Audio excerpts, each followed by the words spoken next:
UK spends over £1 billion in 2024 to compensate for wind farm downtime due to grid constraints. In 2024, the UK spent more than £1 billion compensating for the downtime of wind farms caused by limitations in the national power grid. Despite a 50% increase in wind power capacity over the past 5 years, and plans to double it in the next 5, the outdated infrastructure is struggling to transport energy efficiently from remote wind farms to consumers. This issue has been particularly impactful in Scotland, where the wind energy sector has seen significant investment. Wind farms in Scotland, including the Sea Green project, which cost £3 billion, and the Viking project on the Shetland Islands, have been especially affected by grid limitations. These offshore and onshore wind farms are capable of generating substantial amounts of energy, but when strong winds hit, the grid struggles to handle the excess power being produced.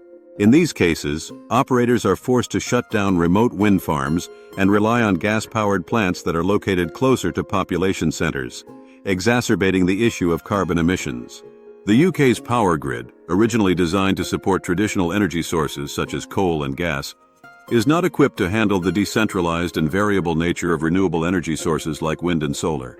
As more renewable energy is integrated into the grid, it has become increasingly clear that the current infrastructure is not capable of effectively transmitting the energy generated from distant wind farms to areas where it is needed most. This situation has prompted a growing concern about the long-term sustainability of the UK's energy strategy and its ability to meet ambitious carbon reduction goals. The financial cost of grid constraints is significant.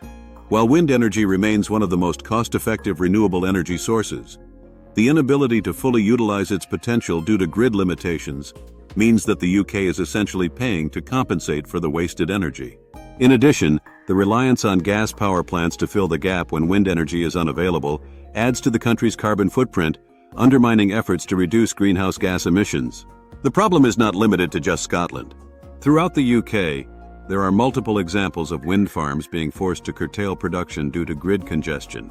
This has prompted calls for urgent investment in upgrading the energy infrastructure to better accommodate the growing share of renewable energy. Many experts argue that a modernized, flexible grid is essential for achieving the UK's goal of reaching net zero emissions by 2050. The development of energy storage solutions, such as large-scale batteries, and the improvement of interconnection with neighboring countries' grids could help alleviate some of the pressure on the UK's power system. The government has recognized the importance of addressing these grid constraints in its energy strategy. Plans for grid expansion and modernization are in place, with a focus on creating a smarter, more flexible grid that can handle the fluctuating nature of renewable energy.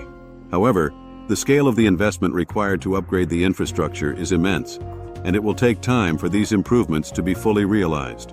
While the UK is making significant progress in expanding its wind energy capacity, the limitations of the current energy grid present a major obstacle to the efficient use of renewable power.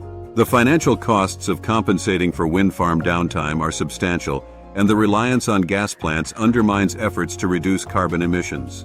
To fully capitalize on the potential of wind energy and achieve long-term sustainability, the UK must prioritize investment in modernizing its energy infrastructure and creating a more flexible, resilient grid system.